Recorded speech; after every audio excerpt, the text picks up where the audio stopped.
This is the OTB Television Network. They're into the stretch, and it's Shackelford with the rail, and Nero on the outside. These two Animal Kingdom roaring down the center of the track. Here comes Animal Kingdom in the middle of the racetrack to grab the lead, and then it's Nero and Shackelford, but it's Animal Kingdom and John Velasquez to win the Derby.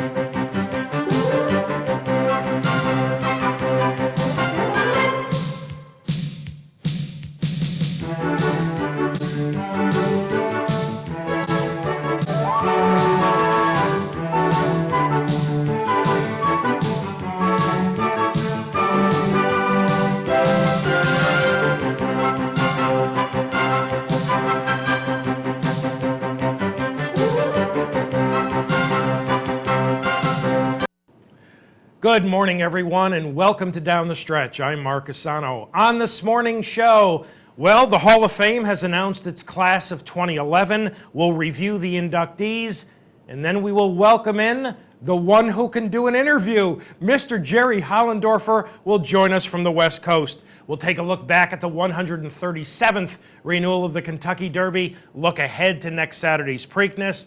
Then we will be joined by the winning trainer from last Saturday, Mr. Graham Motion, the conditioner of Derby Hero Animal Kingdom. So all of that and much, much more if you stay with me for this, our May 14th edition of the program, which is being sponsored by Parting Glass Racing, whose City Broad ran second yesterday at Belmont Park, by Whitehall Stable, and you can visit them on the web at whitehallstable.com, and by Bloodlines Racing, and you can visit them on the web at bloodlinesracing.com.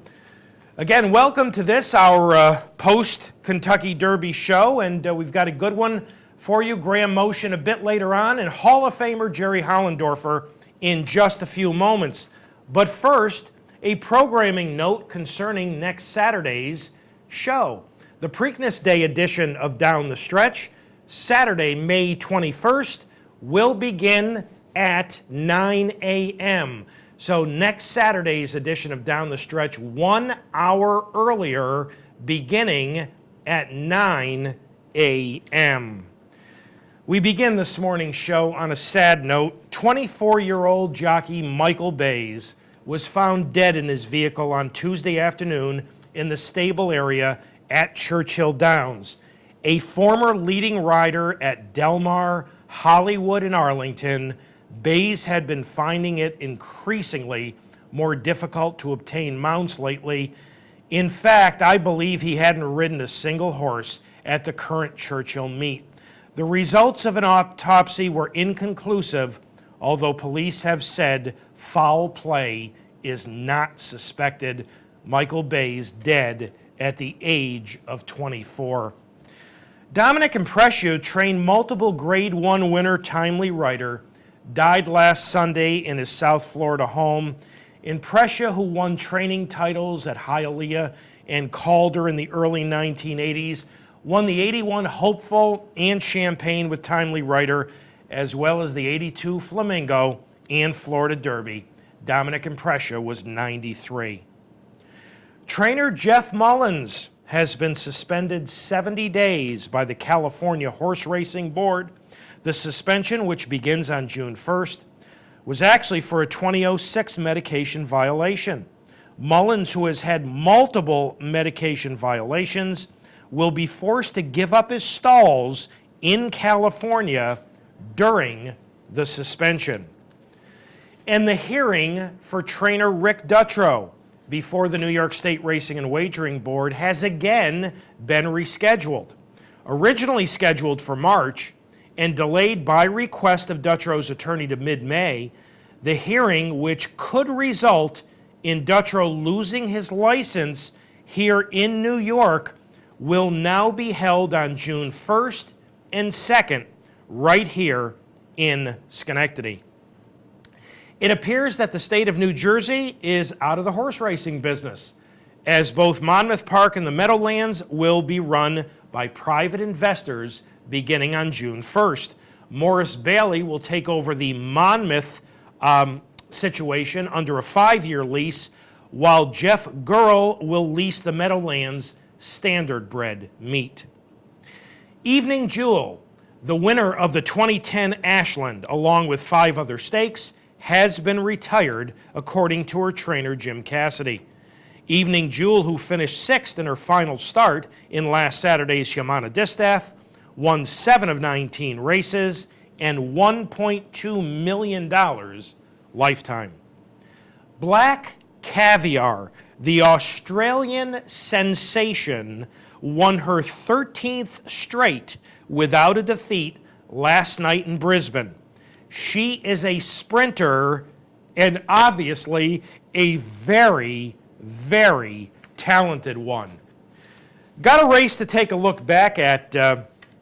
This was an overnight stakes on Wednesday at Belmont Park, the Waldoboro Overnight Stakes for $60,000.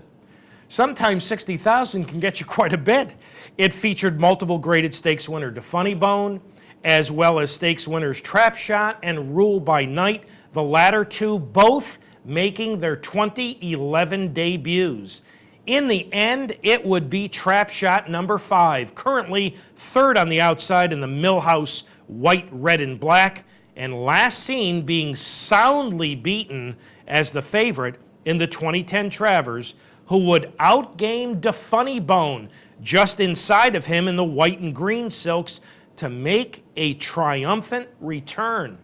Now, Trap Shot, an $850,000 son of Tappet, has now won his last 4 starts around 1 turn for Kieran McLaughlin. Not that he's unable to handle 2 turns, but he appears to be pretty special going 1 turn. DeFunny Bone, who had had his 2011 campaign delayed by foot problems, was coming off a much-needed 4th in a minor stakes at Gulfstream. Running time for the Waldoboro 109 flat. We are still getting some short fields in New York, a continuation of winter racing, but thank goodness the quality has improved dramatically. Okay, the 2011 Hall of Fame class was announced on Friday. 10 names were on the final ballot, but only the top 4 vote getters were elected to racing's greatest honor. And they are trainer Jerry Hollendorfer and Distaffers Open Mind, Safely Kept, and Sky Beauty.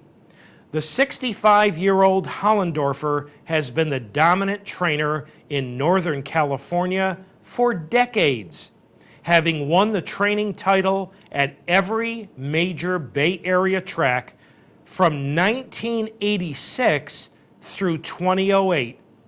Hollendorfer won an incredible 37 straight titles at Bay Meadows. Think about that for a second. 37 straight titles. And he also won 32 in a row at Golden Gate Fields. Hollendorfer has won more than 5,900 career races while scoring at a 24% win clip. But what might have put him over the top was the year he had with Blind Luck in 2010. She won 5 Grade 1 races en route to a championship, and Jerry will join us via telephone in just a couple of moments. Open Mind was the 2-year-old filly champion of 1988 and a repeat champion at 3.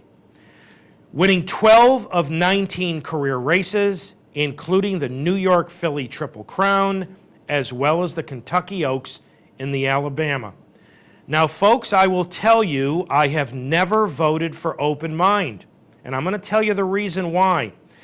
I've told you on this show many times in the past, When horses don't race outside of their own division, often it makes them appear better than they really are. Now, granted, Open Mind was a wonderful 2- and 3-year-old filly.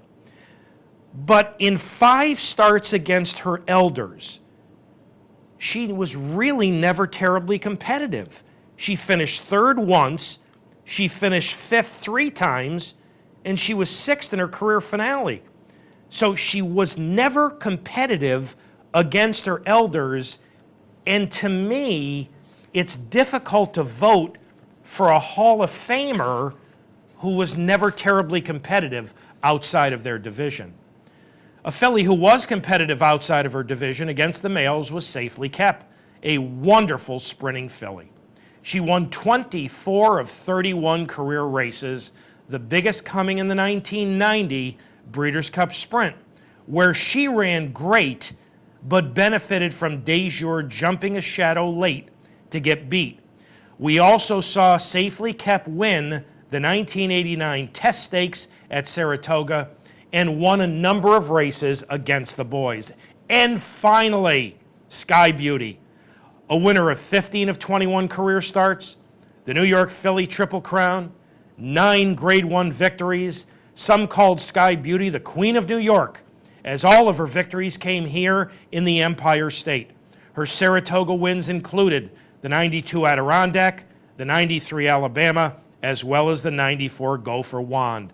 Now, induction ceremonies will be Friday, August 12th in Saratoga Springs. Those who made the final ballot but did not gain induction included jockeys Calvin Burrell, John Velasquez, Garrett Gomez, and Alex Solis, as well as trainers Robert Wheeler and Gary Jones. But the one trainer who made it this year, he has been joining us on this program for many, many years, but never as a Hall of Famer. That's a first this morning. Joining us live via telephone from Northern California, Mr. Jerry Hollendorfer. Jerry, Mark CUSANO congratulating you and welcoming you back to Down the Stretch. Jerry, good morning. Jerry, are you there? All right, we've obviously got a little bit of a technical problem with Jerry Hollendorfer, and hopefully we will have that corrected in just a moment. Jerry, are you there? Okay, we're going to try to call him back. We've got a technical problem. Again, no, there were 10 names on the final Hall of Fame ballot. And we as voters could vote for as many as we wanted. If we felt only one was worthy of induction, we could vote for one. If we felt all 10 were worthy, we could vote for 10, or anything in between. But no matter how many you voted for, only the top 4 vote getters would gain induction into racing's Hall of Fame. I don't happen to agree with that, because some years there may be less than 4 who are deserving according to the voters. Some years there may be 6, 7, 8, or 9. So to predetermine that there's only 4, I don't agree with that, but that's the way it was. So somewhat surprisingly, only one human inductee, Calvin, we know of late on a tremendous roll, having won 3 of the last 4 Kentucky Derbies.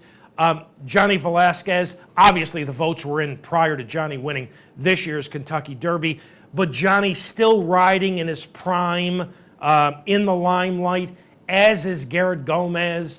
Last year, Randy Romero got in. If you take a look at Alex Solis's career stats, very comparable to Randy Romero. And Alex didn't get in. Now, Gary Jones and particularly Robert Wheeler, the late Robert Wheeler, he and Gary more out of, the limelight at this point.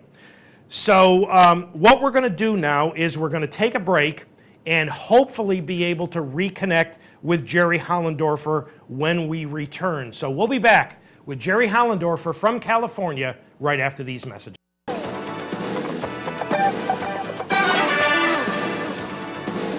This is the OTB Television Network. What's better than picking the winner? How about owning the winner? With Saratoga's original racing partnership, Harding Glass Racing. Our partnerships are surprisingly affordable, offering minimum risk, maximum purchasing power, and the unparalleled expertise of a superior management team. A team of proven winners. Join Saratoga's original racing partnership. Call 877-RACE-WIN. That's 877-722-3946. Or visit HardingGlassRacing.com. Whether your horse runs like a champion or an also-ran, it takes money to own a thoroughbred. Bloodlines Racing brings owners together, spreading out the costs and risks associated with being a player in the sport of kings. Bloodlines breeds and races horses with elite pedigrees for a better chance to produce stakes horses, champion horses, world-class horses. At Bloodlines Racing Partnerships, we're about quality, not quantity, and you can be too. For more information, visit bloodlinesracing.com.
Welcome back to Down the Stretch, everyone. I'm Mark CUSANO, and I apologize. We have run into, at the most inopportune time, rather serious technical problems this morning. Jerry was on the telephone from Northern California, but I could not hear a word that he was saying. And, we're trying to do a live show, obviously, and the guys are trying to figure out what's wrong through the audio board. And so at this point, unfortunately, we're not able to connect with Jerry, and I'm obviously worried about the later interview with Derby-winning trainer Graham Motion. So we'll hope that the technical problems can get resolved over the next few moments. For right now, we're about to take a look back at last Saturday's 137th Kentucky Derby. Let's take a look at the field with the closing odds. Arch, who had the misfortune of drawing the worst post position by far with John Court at 12-1, Brilliant Speed and Joel Rosario at 27-1. Twice the appeal, and I believe twice the appeal was 20-1 in the line, and that was actually a good line price. But because of the Calvin factor, he was bet down to 11-1. Stay Thirsty, the other entrant for Mike Rapoli and Todd Pletcher, with Ramon, was 17-1. Decisive Moment, Kerwin Clark's first Derby ride, was 39. Comma to the Top and Pat Valenzuela was 35. Pants on Fire. Pants on Fire was 20-1 in the line. I thought that might have been a little high. I thought maybe Pants on Fire would be 12-15-1. But you know what? The Rosie factor. Rosie Napravnik got a lot of money. Pants on Fire, 8-1. Dialed In was the 5-1 favorite for Julien Leparoux. Derby Kitten with Javier Castellano was 36. And Twinspired with Hall of Famer Mike Smith was 32. Rounding out the 19-horse field, Master of Hounds with Garrett Gomez was 16. Santiva and Sean Bridgemahan, 34. Macho Man and Rajiv Mara was 9. Shackelford and Jesus Castanon, 23. Midnight Interlude for Bob Baffert with Victor Espinoza was 9. Animal Kingdom and John Velasquez was 20. Soldat and Alan Garcia got some late money, as he does in every race he runs in. He got bet down to 11. Uncle Mo, of course, was scratched. Nero and Corey Nakatani was 8-1. And rounding out the 20-horse field, Watch Me Go and Rafael Bejarano, 33-1. For the call of the 137th renewal of the Kentucky Derby, here's Larry Colmus. One more to go in. Watch Me Go and Rafael Bejarano into that outside gate. 19 3-year-olds all in line and ready for the start. They're off in the Kentucky Derby. And Soldat had a great start, but it's coming to the top. Who goes out to the front, and there goes Shackelford to the outside, and Pants on Fire settles in right behind them. Decisive Moment is down at the rail. Soldat is right there to the outside, so it's going to be Shackelford, and Shackelford's going to make the lead in that mad rush to the first turn. Comma to the top on the inside second. Soldat is right there running in third position. Pants on Fire fourth. Decisive Moment rides the rail in fifth. Nero is sixth on the far outside. He's pretty close. He's only 5 lengths off the lead. Then Stay Thirsty, Macho Man between horses. Midnight Interlude is there. Then Santiva, Watch Me Go on the outside. At the rail is Twinspired. Animal Kingdom is right behind them. Then Ireland's Master of Hounds. Brilliant Speed is there on the outside. He's 10 lengths off the lead. It's another 3 to Arch, who's outside of horses and moving up. Then Calvin Burrell on the rail with twice the appeal. He's got 2 horses beaten. They're Derby Kitten and the favorite Dial In is dead last. He's 15 lengths off the lead of 48 and 3/2 mile as Shackelford leads the Kentucky Derby field into the far turn. He's in front by a length and a half. Comma to the top on the outside is second. Decisive Moment is third at the rail. Pants on Fire is right there in fourth. There goes Nero. Nero is moving now on the far outside. He's moving quickly after Shackelford. It's Shackelford on the far outside. Nero. Comma to the top between them. Pants on Fire is there. Macho Man is fifth. Then Animal Kingdom. Nothing yet from Dial In. He still has about 15 horses to pass. They're into the stretch. And it's Shackelford with the rail. Yes, I think I can barely hear Julie. Yes. I didn't want to talk too loud. I didn't know Yes. if I was going out. You can hear me? Yeah, I can hear you fine. Well, that's good. Okay. All right, so we'll try Jerry after I get done with the Derby stuff. Okay. And John to win the Derby! Valor International's Animal Kingdom overcame a very slow pace, and after splitting rivals with about 3 furlongs to run, stormed down the center of the track to win the Kentucky Derby by an expanding 2 3/4 lengths in his first ever start on dirt. Nero, who raced closer to the pace than expected, held second by a neck over Mucho Macho Man, and Shackelford, shown leading here, weakened to fourth. He was in front after 3/4 in a dawdling 1:13-2. Nero would make the first run going into the far turn, forcing the hand of Comet to the top. All the while, Animal Kingdom would pick up rivals. Then, after getting through a hole at about the 3/8 pole, would really kick it in. And under Johnny Velasquez, would make the most out of his dirt debut, winning America's greatest race. Now we'll speak, hopefully, with winning trainer Graham Motion in a few moments. Final running time 2:02. Which off an opening 6 furlongs in 13-2, that is very, very good. That was a very fine performance by Animal Kingdom. Nero, Corey Nakatani sensed a dead pace, placed him much closer to the early pace than expected, ran very well. Mucho Macho Man couldn't quite accelerate with the leaders going to the far turn. Then he came late running for third, while Shackelford hung in there pretty well. But a son of forestry going 1.25 miles. Now, how slow was that early pace? 1:13-2. Let's take a look at just how slow it was. The slowest opening 6 furlongs in 64 years. Folks, I went back through every chart of every, now could I be wrong? It's possible, because this was rather tedious, I must tell you. But I had to go back to 1947, when on a track labeled slow, Jet Pilot went wire to wire. You see the fractions, 24, 49, 14-2. That is the last time any opening 6 furlongs in a Kentucky Derby went slower than this year's 13-2 over a fast track.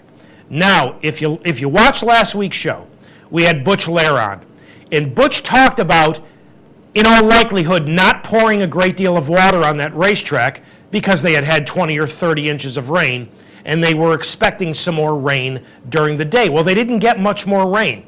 So that track may have been quite cuppy, because I have no other explanation for how, with that much speed in the race, they could go 3/4 in 13-2. But take a look at that comparison. In 1947, the race was run in 2:06-4. Animal Kingdom came home very, very fast to go 2:02.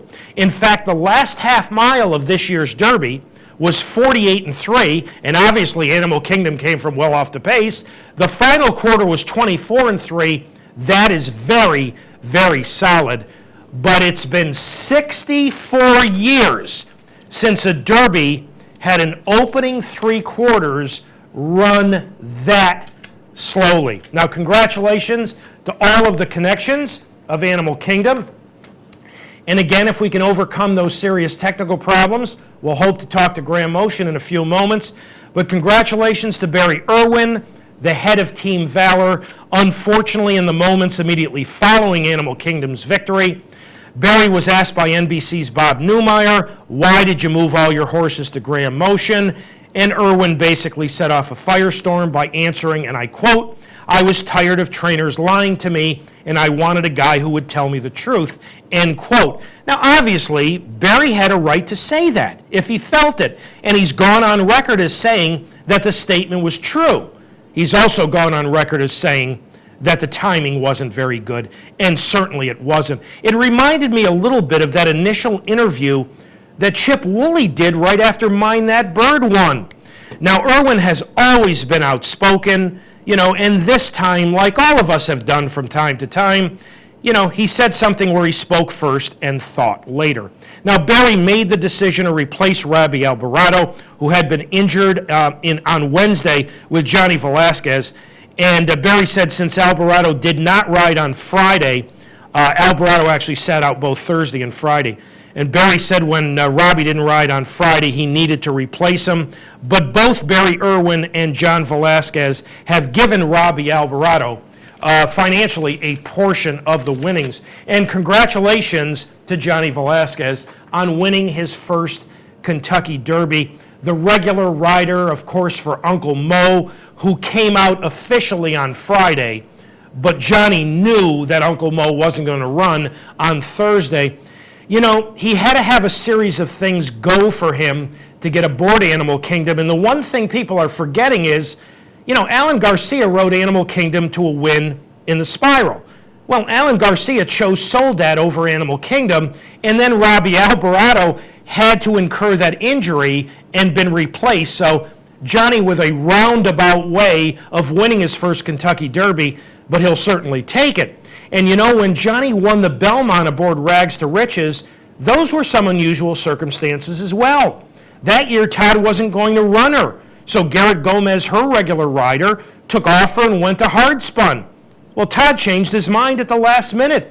And Garrett tried to get back on her, but Larry Jones, the trainer of Hardspun, wouldn't let him out of his commitment. So Johnny V picked up the mount on Rags to Riches. And of course, the rest is history. So Johnny, really a roundabout, very unusual way of winning his classics, but a terrific ride, and congratulations to John Velasquez. Let's now go over the complete order of finish for the 137th Kentucky Derby.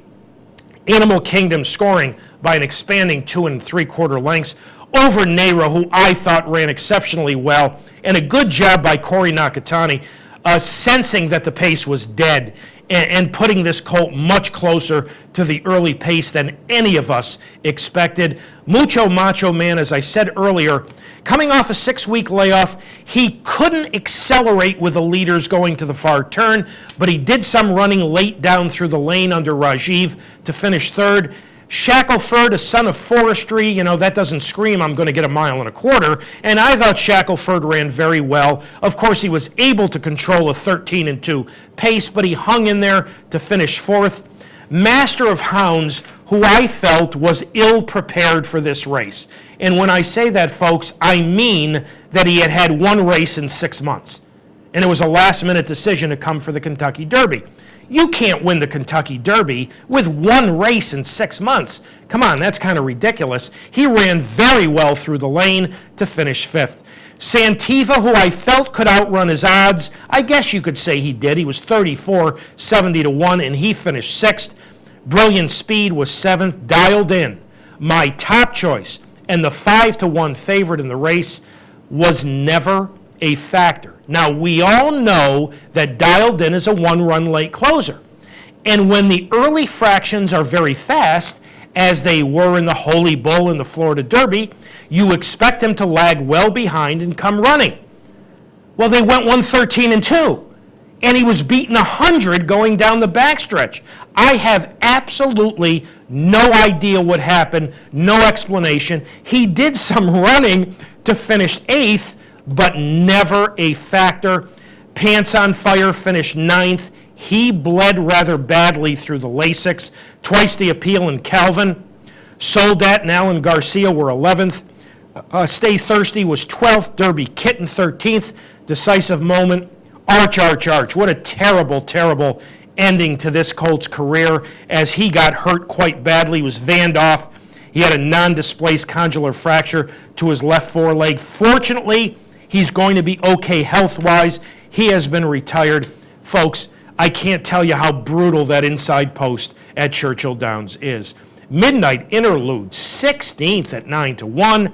Twinspired, 17th. Watch Me Go, 18th. And Comma to the Top, who was in closest attendance to the early pace, came up with an ankle problem and finished 19th and last. The complete order of finish for the 137th Derby. All right, let's look ahead a week and take a look at the probables for the middle jewel of racing's Triple Crown, the Preakness. And folks, this changes hour by hour. But in alphabetical order, here are the probables for the Preakness. Animal Kingdom, the winner of the Derby. Astrology, second in the Jerome. Concealed Identity, the winner of the Federico Tessio over the track. Dance City, a good third in the Arkansas Derby. Dialed In, the beaten favorite, eighth in the Kentucky Derby. He'll be going for a $5.5 million bonus. Flashpoint, who was a pretty good fourth from a wide post in the Florida Derby. King Kanji, third in the Bluegrass Stakes. Mr. Commons, third in the Santa Anita Derby. Midnight Interlude, 16th, an inexplicably poor performance in the Run for the Roses. Macho Man will be back off his third in the Derby. Norman Bjornsson was fourth in the Wood Memorial. Shackelford set the pace before finishing fourth in the Kentucky Derby. And Sway Away, a sneaky good fourth in the Arkansas Derby. This morning at Churchill Downs, Sway Away worked 3/4 in 13-3 and galloped out 7/8 in 26. Now there are some others. Isn't he perfect? May scratch from this afternoon's Peter Pan and go. Saratoga Red is Wayne Lucas, so automatically he may go. But the big if, the one which would impact the Preakness far more than any other decision, is Nero.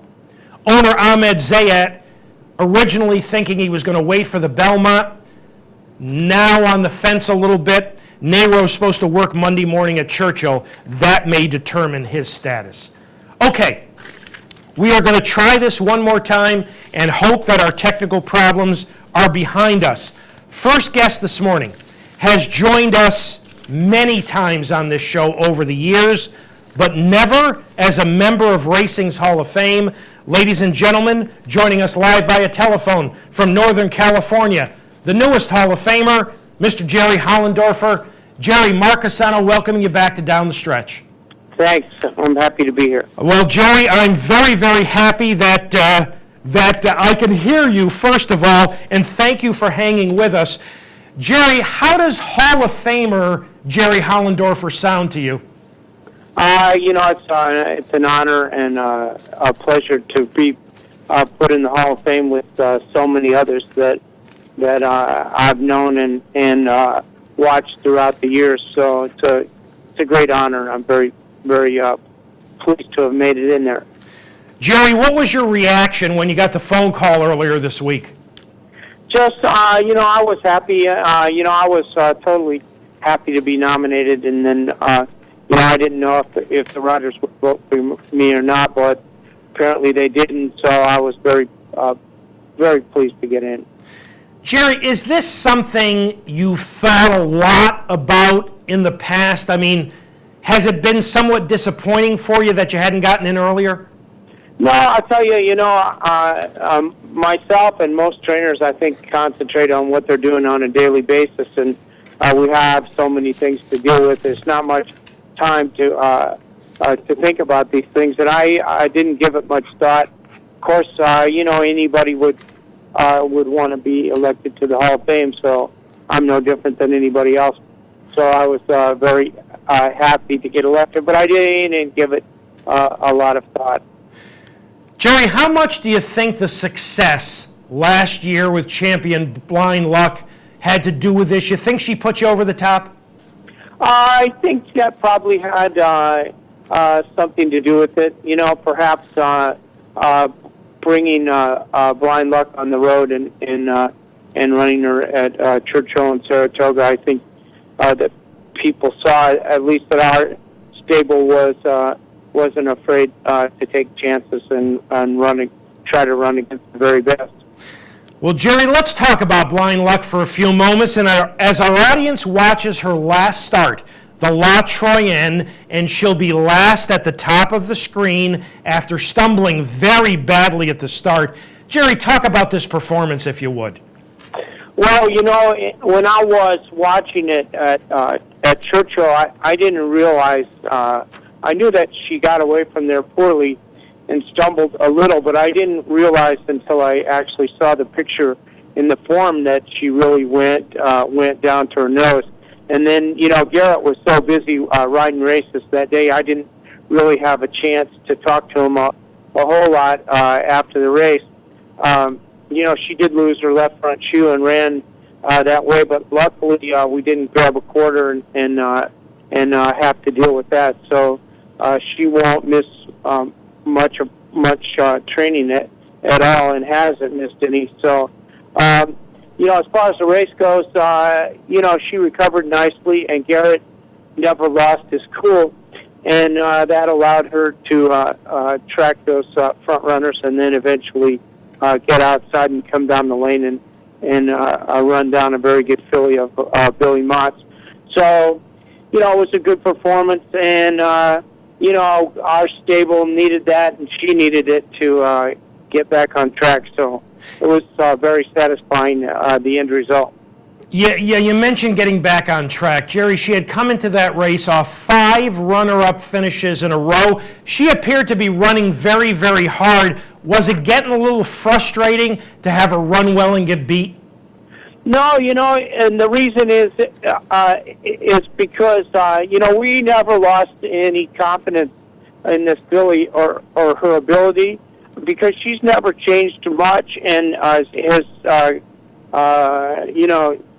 been very, very sound and very enthusiastic about her training. So we never ever got down on her for 1 minute. Just circumstances, I think, kept her from winning. When she ran at Santa Anita, the track was very biased, and she couldn't get to use her abilities to run the horses down. So, and then when we went to Hot Springs, we thought we were going to get a better track, and it was happened to be the day that we were there similar, and that's why we never went back there to run in the Apple Blossom, because we didn't think that she would perform at 100% there. So we waited for Churchill, and it seemed like it was the right decision because it worked out well. So that's how we're thinking about her. And then we always had wanted to run in the Vanity, and if she runs well in the Vanity, then the next race after that we will point to the Delaware race and try to run there. And after that, I don't have a plan for her after that, although at the end of the year we would like to end up in the Breeders' Cup again if we're still sound and still running well. Jerry, all of the fans here in upstate New York love seeing her come for the Alabama last year. Now, I know the Delaware handicap's worth a lot of money. We've got the Gopher Wand and the Personal Ensign, the latter being, toward the end of the Saratoga meet. Is there a distinct possibility we will see her at Saratoga this year again? Well, Personal Ensign has been at least on the radar screen, and that decision hasn't been made yet. If it fits into a good schedule, and if it fits in for the end plans at the end of the year, then we might do something like that. But I won't just bring her there just to bring her there. It'll have to fit into what we make as our final plans for Blind Luck this year. Well, Jerry, as always, thanks so much for having joined us this morning on Down the Stretch. We appreciate it. All congratulations on a very well-deserved honor, and we hope to be speaking with you again very soon. Thanks. My pleasure. Thank you, Jerry Hollendorfer, ladies and gentlemen, the newest Hall of Famer.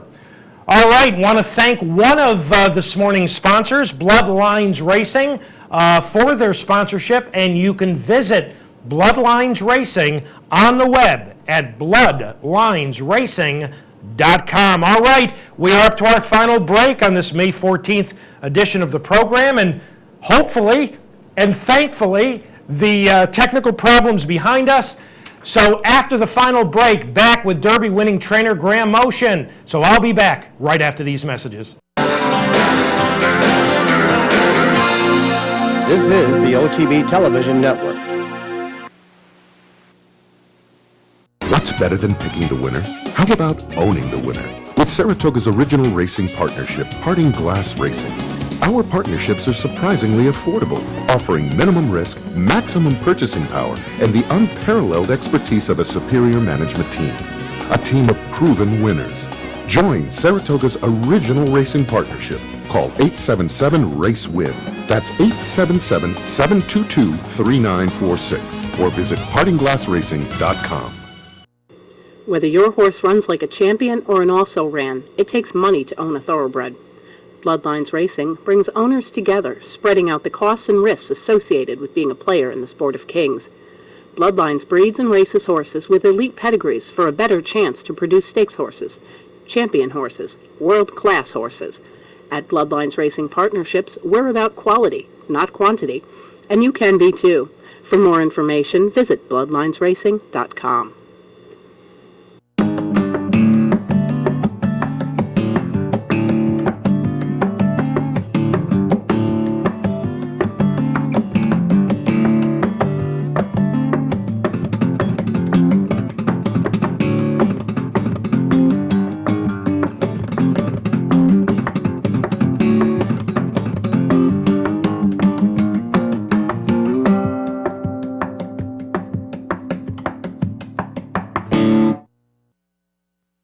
Program brought to you by Capital Bets. For more information, go to capitalotb.com. Catch the excitement with Capital OTB online. It's now easier than ever with internet wagering at capitalotb.com. Wager online and get track odds, online contests, membership specials, and it's secure and fan-friendly. Whether it's a big stakes day like the Kentucky Derby, Belmont Stakes, Travers Stakes, Breeders' Cup, or just a great day of racing, wagering online at capitalotb.com is always simple and easy. Sign up today at capitalotb.com because your chances are better with Capital OTB.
Welcome back to Down the Stretch, everyone. I'm Mark CUSANO. My thanks to Hall of Famer Jerry Hollendorfer once again for having joined us.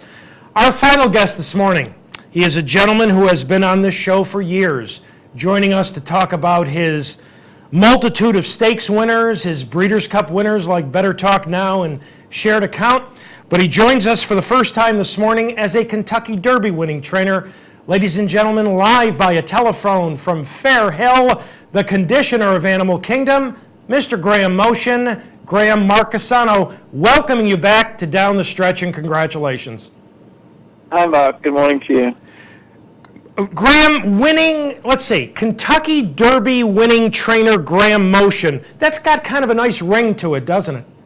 It definitely does. It's nice to hear. Graham, has it sunk in? What's the last week been like for you? To be honest, it's been a whirlwind. This is the probably the first normal day I've had, or close to normal, since I can't believe it's been a week, to be honest. Graham, Derby week did not begin on a very good note due to the injury to Wood Memorial hero Toby's Corner. Would you take a moment to bring our audience up to date on how he's doing? Yeah, he's really improved this week significantly, I would say, in the last 3 days. Every day has been a better day for him. We are going to send him next week back to New Bolton to have another bone scan just to make sure that nothing new shows up. And I think at that point, if he seems to be, if he gets a clean go from Dean, we'll probably start putting the tack on him again. Wonderful. Graham, our audience is about to watch, thanks to NBC, the blimp shot of the Derby with Animal Kingdom under the arrow. As our audience watches it, Graham, talk about this wonderful performance, if you would. Yeah, I mean, I really feel that he did it very impressively. I had a pretty good feeling going down the backside. He seemed to be very comfortable. Johnny had him in a great spot. You know, the only really instructions I gave to Johnny was that I just felt the most important thing was to try and keep him out of trouble. Around the 3/8 pole, it seemed like he had plenty of horse still, and then obviously when they turned into the stretch, I could see he was full of run, and had a pretty good feeling from the 8th pole home. Graham, going in, how confident were you about his ability to handle dirt?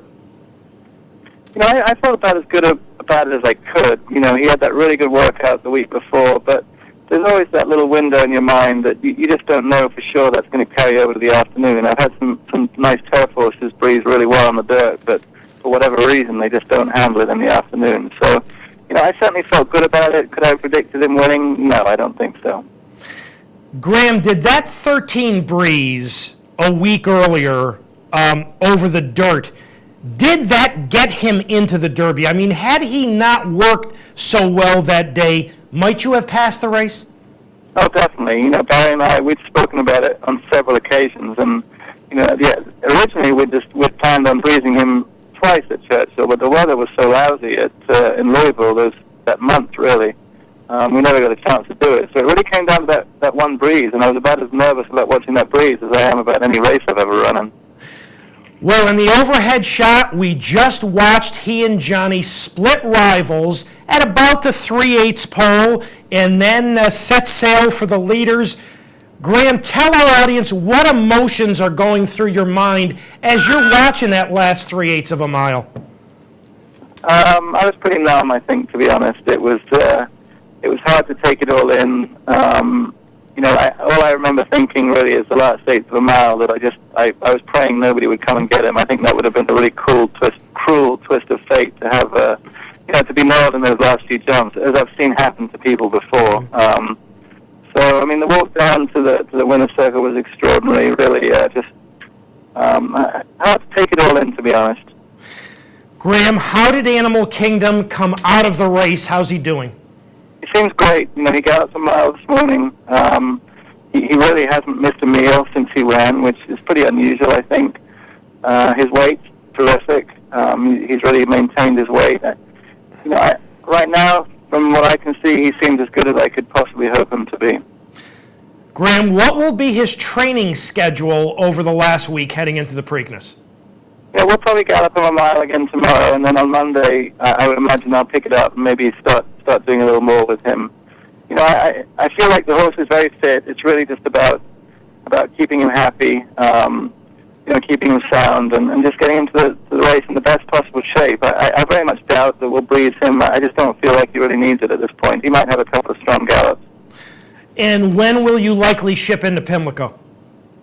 You know, that's something that we're trying to figure out. It's possible we could just ship him over the morning of or even the day before, but not before Friday anyway. Graham, your thoughts on the 2-week spacing between the Derby and the Preakness. Any major concerns for you about that? Oh, yeah. I mean, absolutely. I mean, it's a concern running any horse back in 2 weeks, let alone a horse that's coming off running the biggest race of his life. You know, the great thing about our situation with this horse is he's relatively lightly raced this year, and he had a significant break leading up to the Derby. So I think that's really going to help us get to the next race, is the fact that he had 6 weeks leading up to the Derby.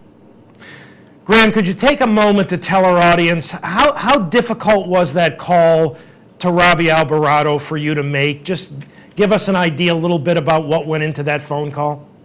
Well, I think the two phone calls, first of all to the Cotters on Monday morning to tell them that I couldn't run Toby's Corner. I mean, they were already on their way to Louisville from Florida, which I didn't even know at the time. So that was a really hard phone call to make. They're wonderful people. It was gut-wrenching for me to make that phone call. And, when we made the decision to take Robbie off on Friday morning, I really wanted to do it myself. I didn't think it was fair for me to call the agent and have the agent call him, Lenny Pike. So I made the phone call myself, and I felt very emotional about it. And I know he was very upset, but he actually took it very well. He was a gentleman about it. Well, Graham, all congratulations to you and your staff on an absolutely outstanding job with Animal Kingdom. That's a great win for you. Thanks, as always, for joining us this morning on Down the Stretch. Good luck next Saturday, and we'll talk to you again very soon. Okay, thanks for having me. Thank you, Graham. Kentucky Derby winning trainer, Graham Motion. Okay, a couple of things before we leave you this morning. We got some emails and letters this past week, and one from Debbie asking what happened to the Kentucky Derby cigar bet between Michael and myself. Well, Debbie, I was kind of fortunate because we made that bet way back on January 1st when we unveiled our initial list of Kentucky Derby prospects. We both had 21 on the list, if I'm not mistaken, and we had 6 different. And the cigar bet was whoever had the most get to the Derby out of those 6.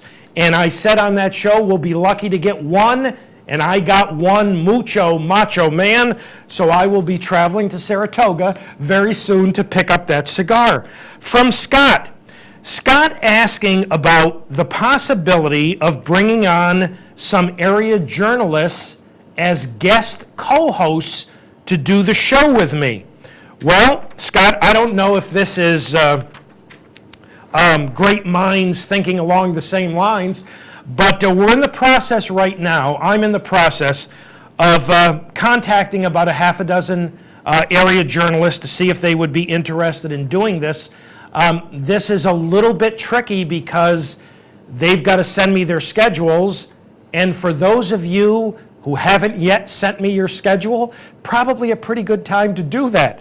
Got to put the schedules together and determine who can do the show when, but Scott, I am hoping, if everything goes well, that 2 weeks from today, the post-Preakness show, and we'll do it basically every other week. Not exactly, but basically every other week. We'll invite some of the area journalists to join me on the program to be guest co-hosts. So thank you to Debbie, and thank you to Scott, and thank you to V for your very nice letter. And for those of you who would like to correspond with us here at Down the Stretch, here are the ways in which you can do that. Through the United States Postal Service Down the Stretch, Capital District OTB 510 Smith, Schenectady 12305, or electronically at viewermail@capitalotb.com.